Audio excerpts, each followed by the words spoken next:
અહેમદાબાદ મિત્ર ન્યૂઝમાં આપનું સ્વાગત છે।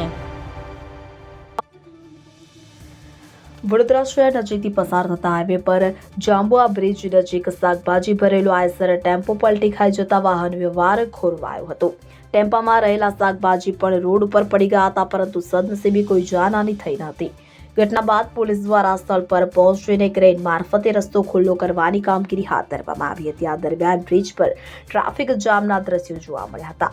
નેશનલ હાઈવે 48 પર જાંબુઆ બ્રિજ અને તેણા ચોકડી નજીક વિશ્વામિત્રી બ્રિજ સાંકડો છે કે જેથી બ્રિજ નજીક કોઈ અકસ્માત સર્જાય તો કલાકો સુધી ટ્રાફિક જામ રહેતો હોય છે, જેના કારણે વાહન ચાલકોને હાલાકીનો સામનો કરવો પડતો હોય છે।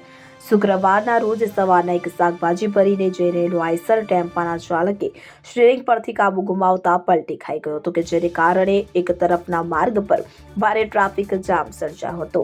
સદનસીબે ટેમ્પો ચાલકનો આ અકસ્માતમાં આબાદ બચાવ થયો હતો। જ્યારે પોલીસને જાણ થતાં કપોરાઈ પોલીસે સ્થળ પર પહોંચીને વાહન વ્યવહાર ફરી શરૂ કરાવવાની તજવીજ હાથ ધરી હતી, તેમજ તે સાથે ક્રેનની મદદથી પલટી ગયેલા આઈસર ટેમ્પાને ખસેડવામાં આવ્યો હતો। આ કામગીરી દરમિયાન એક તરફના માર્ગમાં વાહનોની લાંબી કતારો જોવા મળી હતી।